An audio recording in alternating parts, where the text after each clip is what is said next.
When do you know your child needs glasses? That is the topic of today's discussion on your program, The Physician. And with me in the studio is Dr. Yemisi Shoyombo. She's a consultant and a clinic director, Eye Care Family Vision.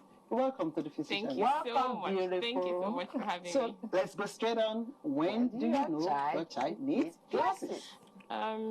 Permit me to take some time to laugh at the both of you. For your kids and for you, we call them malingering patients. Okay. Yeah, so that's those. So that's even a name. Yeah, that's the name. So those are children who come into the clinic pretending to have one ailment or the other. But thanks to science and innovation, there are better ways to carry out tests for children now, and we will catch a I was just going to say yes, and we'll catch it. But going back to your question, when do you know, or how do you know your child needs glasses? We'll go back to symptoms. So a lot of times, children come with symptoms, itching. You know, my son does that a lot as well. So you find the children rubbing their eyes over and over again. The general mindset is that, oh, there's something in the child's eyes or the child has an infection. But usually it's reflex. So you find out that when you can't see things clearly, you find yourself rubbing your eyes because you feel like when you rub it, you get to see better. So that's a sign if it constantly comes up back to back after you've treated conjunctivitis or allergies or whatever was the child was diagnosed of. And then some children will come and say to you that, oh, mommy, I can't see so clearly. Or you find them habitually going very close to the TV, very close to reading materials. They bring it very up close, or you find them, unknowingly, they're standing very close to the TV. Most of the time, that child is mostly myopic, short-sighted, as the layman will call it. And then you find some children tilting to focus.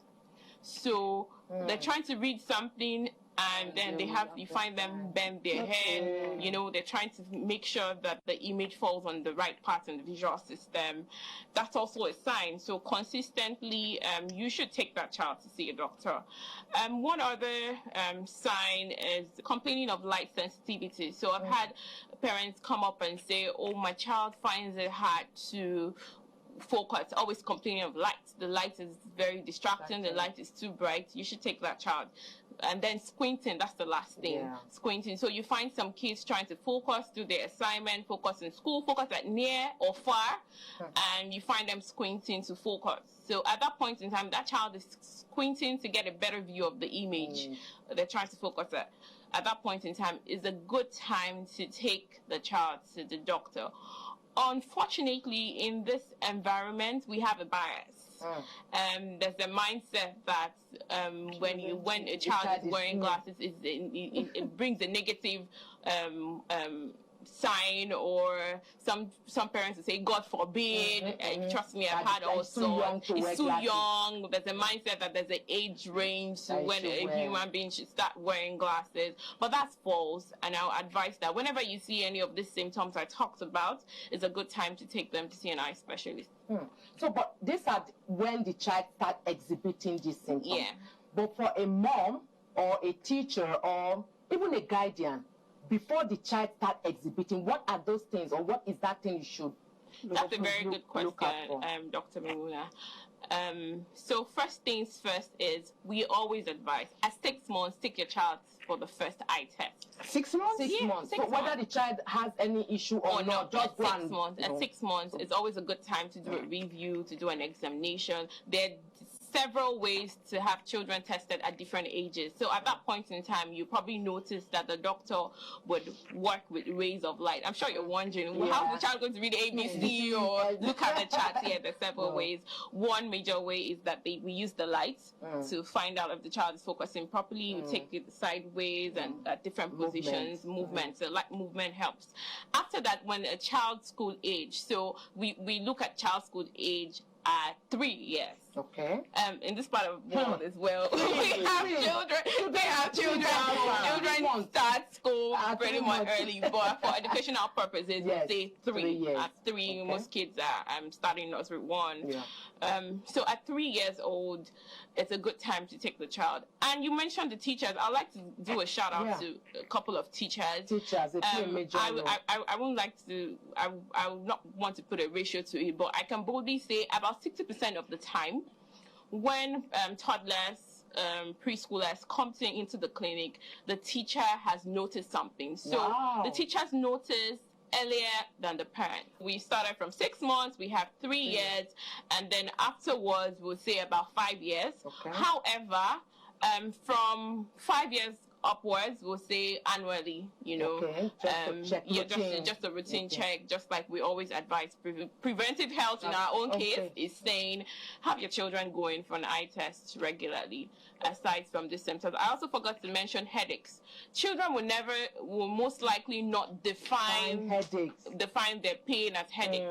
But when a child constantly comes to say, "Mommy, my eyes are paining me. Mommy, I feel pain in my head," and every other symptom has been cleared or every other diagnosis has been given, it's time to also take that child. A lot of times I get referrals from GPs with a child who keeps complaining of consistent frontal headaches, especially. Yeah. Okay, now you've talked about the different the age categories, the age groups, where they can come for checks, all right? What are the risk factors? What are the causes? What can make a child not see at that age? Risk factors. So first things first, I would say a lot of times genetic. Okay, so that's familiar. So so every time, just like any other thing, we want to know your family history. Most times, if you have a parent who is short-sighted, long-sighted, one of the kids will always pick it up. And very funny, so several times I see that some children and their parents will have similar prescriptions. A lot of times, uncorrected refractive errors, or when the child wasn't brought in early, can go into the future to cause like more serious or high prescriptions. Why? Because to a certain age, till about 8, a child's visual system is developing. And that's where we say corrective lenses. So there are most kids will most likely be hyperopic or long-sighted while their eyes develop. Until it gets to about that 6, 7, where their eyes are fully developed. So at that point in time, even though the child might be wearing glasses or need glasses for a period in time, the child might actually never have to wear glasses because the glasses at that time helps the eye to develop properly.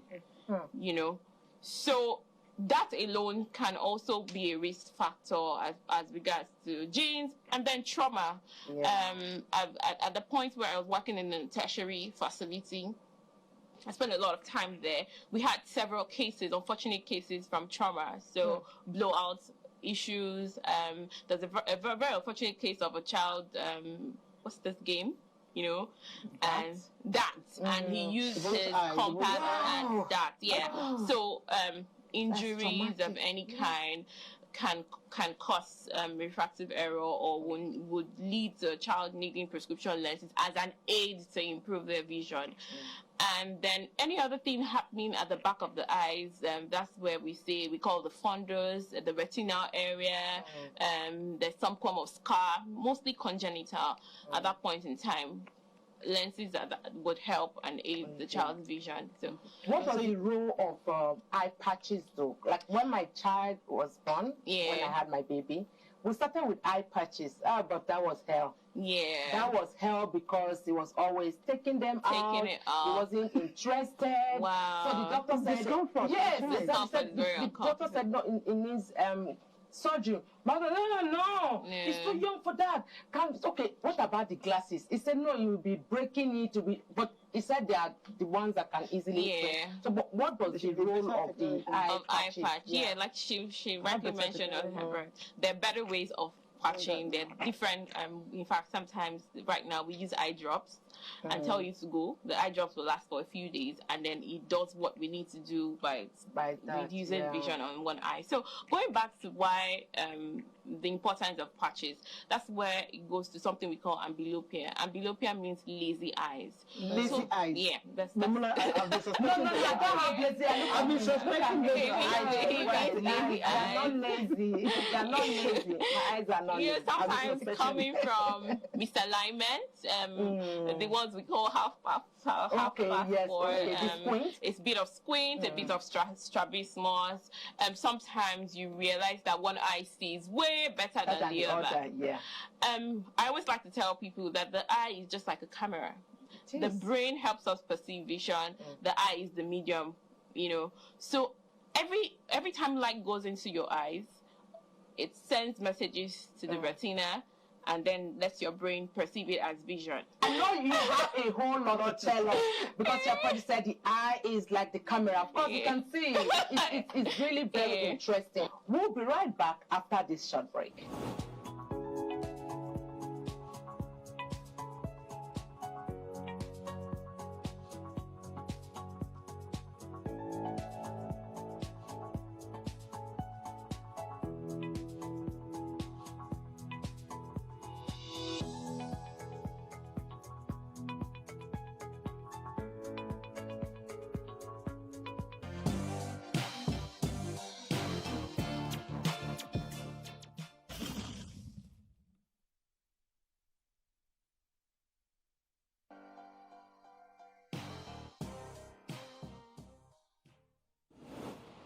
They can have it through rough play, or maybe through inheritance, or anything can happen, or maybe through natural disaster or something. In my own view, like those from the north, is so certain. Like within the Maiduguri, Kano area, where you have a lot of dust, whenever the wind blows, those children are bound to be exposed to that. But like those from the western side, east or the south, you don't easily see it much, except on the ground if there is any play, maybe they play and something, they pour each other sand or just like that. One of the causes of eye problem is lack of vitamin A. If a child lacks vitamin A, that can result to an eye problem. A child is born with a disability, or you have issue, or maybe during rough play, he can be taken to hospital. After thorough examination, the medical doctor or physician will advise that child should use eyeglasses. If it is so demanding, like I've seen children use glasses from age 5 too, and then with parental guidance, it's okay. Well, I can't really say a particular age, just as I said. But although, like the ones I see, maybe it's from the age of 15, some are from between 12 upward. That's the ones I see. So I can't say any particular age. Just depend on the particular problem at that time.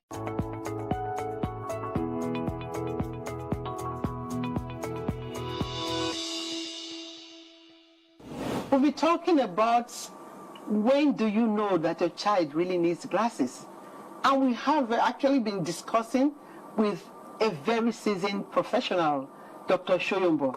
And she's talked about the lazy eyes, which I actually suspected Dr. Memuna had before joining me on this program. But she denied it. And well, look at my eyes. We'll get to know as we progress. You've talked about trauma as being one of the reasons, for children having some challenges. Before you continue, I actually had a patient, a staff that came. You know what happened? The child actually committed an offense at home. And the woman took a cane to whip that child. And the eye got swollen. I think the cane actually got to the eyeball, got swollen. By next morning, the child couldn't see properly. They brought the child to the clinic. By the time the ophthalmologist, the consultant looked at the eye, it was total loss. Wow. So the child lost the vision. Just so that, yes, he became blind from that right eye. Parents should actually be very careful. Yeah. When you pick something, you don't know where it will go, where it will end result. And the eye is actually very fearful. Yeah. So most times when something is coming to protect itself, it tries to protect itself. Reflex. Okay, so now, do you want to tell us how to manage this cases like that? So with the eye, is almost when there's a trauma with the eye, I always say is an emergency. Yeah. Because every wrong management could lead to blindness, unfortunately. Sometimes you might be lucky, but if the eye didn't heal well, if they didn't go to the doctor on time, if the eye pressure shot up due to that trauma, things like that could lead to blindness. Apart from that, healing properly is very important, because sometimes, the skin, the skin layer that covers the eye, the epithelium that covers the eye is transparent. And it's transparent for a reason, because they don't know the eye skin. We need light to pass through. So a lot of times when there's an injury to the cornea and it doesn't heal properly, it causes something we call a scar. And at that point in time, imagine, there's no way, even if the lens is good, the retina is good, the other structures are good, once the cornea is scarred, there's no way light can go through it. And at that point in time, some people can benefit from cornea transplant, but that's in other climes, But so I will always say to everyone, and this is a very wonderful opportunity to say that when something happens to your child's eyes, a trauma, fight, an injury, mistake or not mistake, please take the child to an eye specialist so that it can be taken care of. I could bet that if the child went to the clinic that night, I doubt it would have led to total loss of vision on the eye. Dr. Memuna said something that was very striking. She talked about when they go for immunization. Yeah. Okay. I think, is it not possible to do an advocacy such that when these children, at the point of immunization, when they go for that 6 months routine, they can actually put it as part of it, so that they just check the child when they go. Because now we are insisting on is vitamin A, preventive measures, which is also good. I mean, it's really nice. If we can do that, thank God for people like you. If we can do that, are watching. Yeah, if we can do that, it's going to be a very wonderful idea, and it will catch a lot of things on time. In so many other places, it's done. I remember when I had my son, there were a couple of tests that they insisted. And I'm like, why we don't do this, And I almost bailed out, but I had to preach to myself better. But yes, it's something I think we should do. There are different classes of children, the toddlers, the infants, and then the teens. So your son will most likely fall in the category of teenagers who would want to make sure they look all nice and cool in their eyewear. On my money. Yeah. But let me focus on the younger kids for a short while. Yes, there are cases where the children will malinger because they see very cool eyewear on their colleagues or their seatmates in class. However, there are also children who need them but will not wear them. Because a lot of times the eyewear is uncomfortable. So I spend time educating parents, not even just on the lenses or the diagnosis of their children, but on making sure that we settle for a very comfortable eyewear.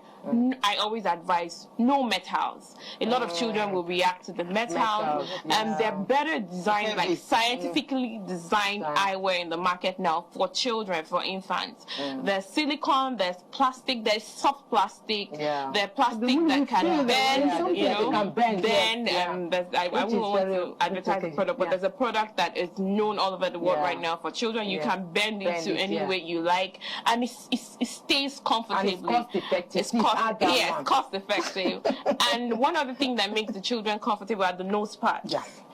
So not only would they be very comfortable, especially with children with very much high prescriptions, but sometimes it causes a little bit of compression on the nose. You see when they take it out. So I like to say to parents, please make sure you get something very comfortable, cost effective, but very comfortable for the children. And for the other class of the teens who really don't want to wear glasses anymore, they want to show their eyes, brows, and they want to wear contact. Contacts are not bad, I only always like to speak about hygiene. Exactly. Anytime you have to have a thing where, or you want to give them that opportunity, you have to be sure of their personal hygiene, making sure they take it at the right time. If they're not wearing extended wear contact lenses, is in the right solution and not water.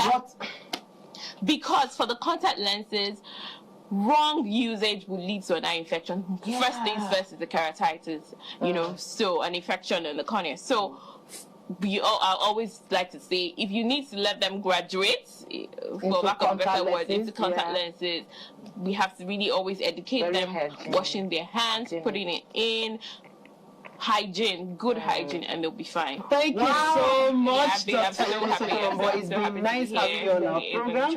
I'm glad you actually made it on The Physicians. Thank you. Where your health is our business. We've been talking about how do you know if your child actually needs glasses. And now you've heard it. From 6 months at least, just go for the routine check. And our policymakers out there that are watching, we are just pleading. Let us consider if it's possible to include this among our routine when the mothers go for immunization. Can actually be added there. So when they go for that 6 month immunization, they will also just check the eyes, apart from the vitamin A that is actually given to them. Well, we've had my name still remains Dr. Martina Agberie and Dr. Mimona. Thank you very much. Till next time, stay blessed.